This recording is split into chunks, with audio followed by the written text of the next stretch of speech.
Hello, with part 5 of this tutorial, we expand on the previous example and add 2 extra views for users and questions. We add a background image to the navbar, and we also create a menu that is activated with a button click. The displayed menu is animated with transitions.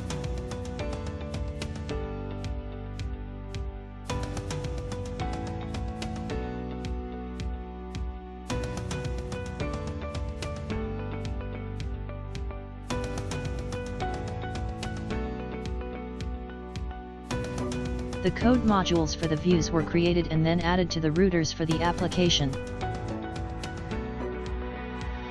We also created layouts that are linked to views we have created.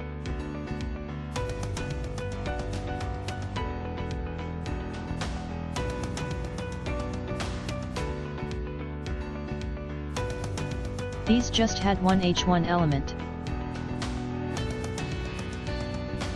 Previously we have shown how to use the abstract designer to create our user interfaces. We use that knowledge here and build the menu we will use. We have the hamburger button, we also have a toolbar title, we have the home button, the about button and then a new button with an icon. This last button shows a menu when selected. The background of the app bar is dark, this is due to the dark background image we used as a source. Notice what happens when we click the menu button, the menu is slightly animated from the left. When we select a menu item, it shows a green section.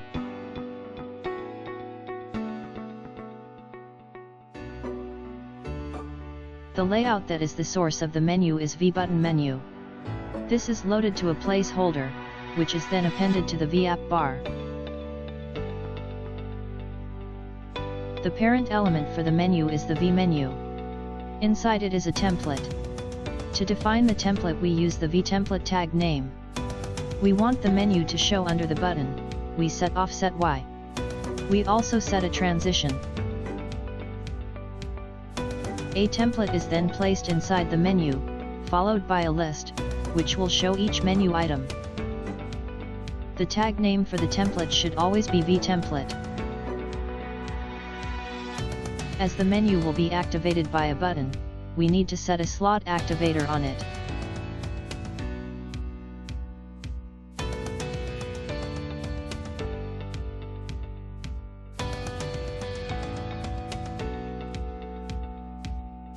We then add the activator button inside the template.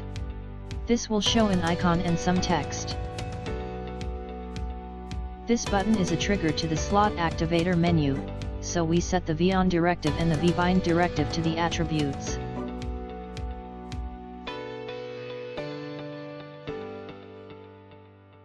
Inside the activator button, we add an icon, this is the icon with the arrow, and then we add a span to show the button text.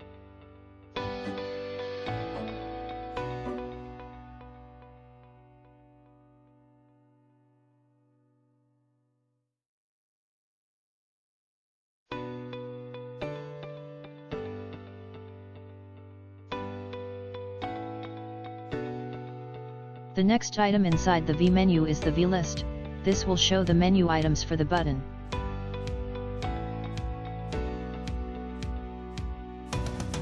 Inside the vList, we have a single vList item that will be built using the vfor directive.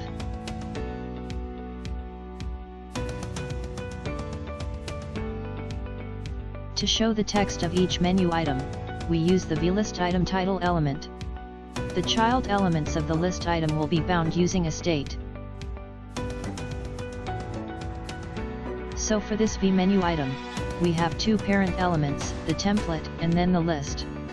The template has a button that activates the menu, which then shows the menu items. To build the menu items, we need to create a list of the items. We then save these to a state. Each menu item needs to have the title and the router the menu activates when selected. When a menu item is selected, we want to show a green section on it. This we do by specifying an active class style. For this we use CSS. Here we define the list of items to use in our menu. This is later depicted here in our app.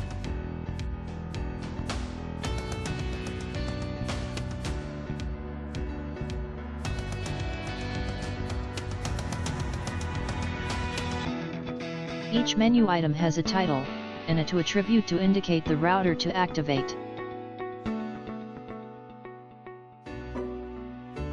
We then save this array to the state so that the user interface picks it up. We load the menu layout to a placeholder, and then append the contents of the placeholder to the vapp bar.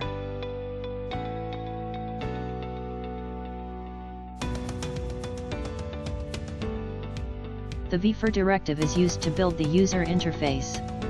This loops through the array elements we specified before. For each item, the title, the router link, and the title are used to update the vlist item and vlist item subtitle on the vlist.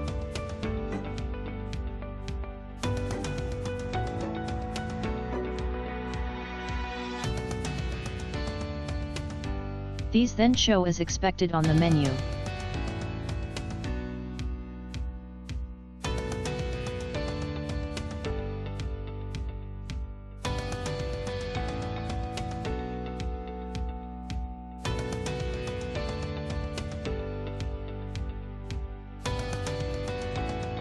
After the element contents are defined, we only then append the HTML to the vapp bar. The way that this menu is built using a vlist will help us build vlists also.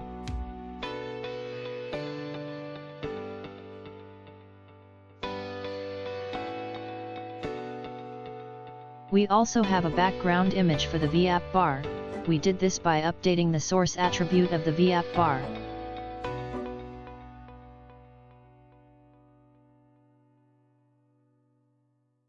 We also added a white text class for both the title and hamburger buttons. This then concludes our part 5.